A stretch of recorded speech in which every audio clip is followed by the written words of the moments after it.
Breaking news. The government of Saudi Arabia has now restricted or placed a ban on Nigeria as well as other countries from entry into Saudi Arabia, even for all visits, including the popular Hajj or pilgrimage to Mecca that is in Saudi Arabia.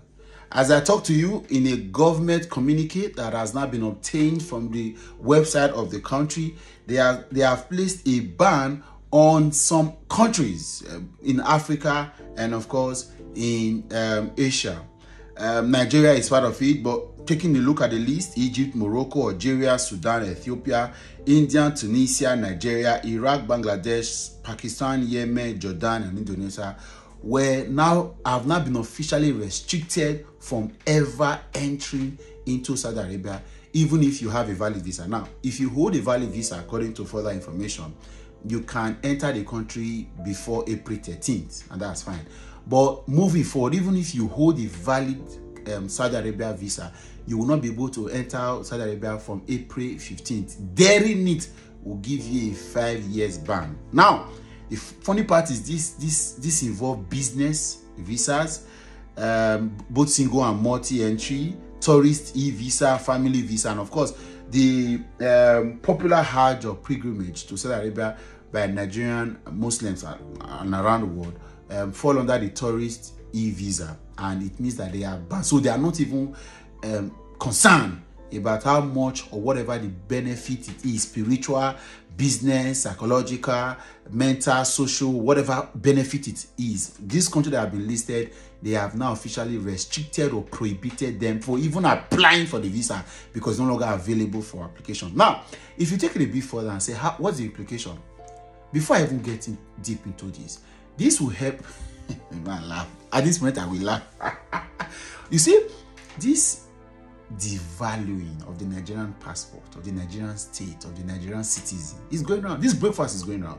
For some of you, when we tell you, let's fix this country, let's talk about the issues of this country, let's look into all of the issues, the dimensions, and let's look at how to solve them, you think that you are exonerated, you are immune. Now, the breakfast is not just eating. So, rejecting visas from countries like South Africa years ago, United States, Canada, you felt it was a few. For some of you, you hid yourself under.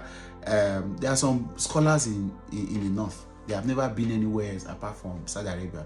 They hold sway. Some of them go there every year because from data that have been collected now from the Nigeria Hajj Commission, that is under the presidency, it was accurately 51,447 Nigerians went on Hajj pilgrimage alone from Nigeria in 2024. I'm telling you, in 2024 alone, 51,447. Imagine if each of these persons spent 1 million at least. That's almost over $500 million naira. Let alone, it's not possible because for visa application, for feeding, for what's it called? For flights, for accommodation, for all of the things they are going to do, a lot of the payment they are going to make, and here and there, these guys will spend so much money. Yeah, the country is jettisoning all of that and says, stop coming. 51,000.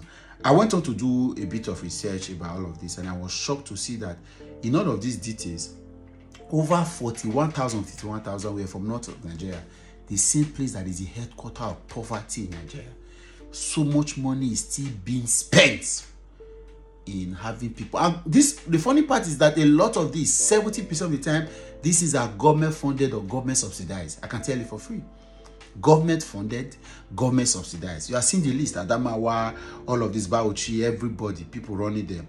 Then from the south, you would see that a total of 6,997 from the south. Of course, the southwest having more of that, and of course, Edo State being also because of the north of Edo State. Moving forward, you saw that all of that, over 51,447 persons went. So Saudi Arabia said, we don't want you anymore in our country.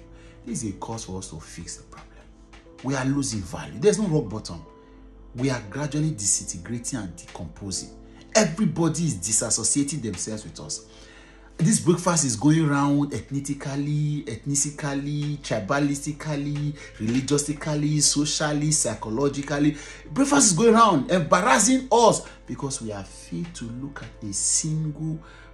fixing the single problem, which is ensuring that our systems work.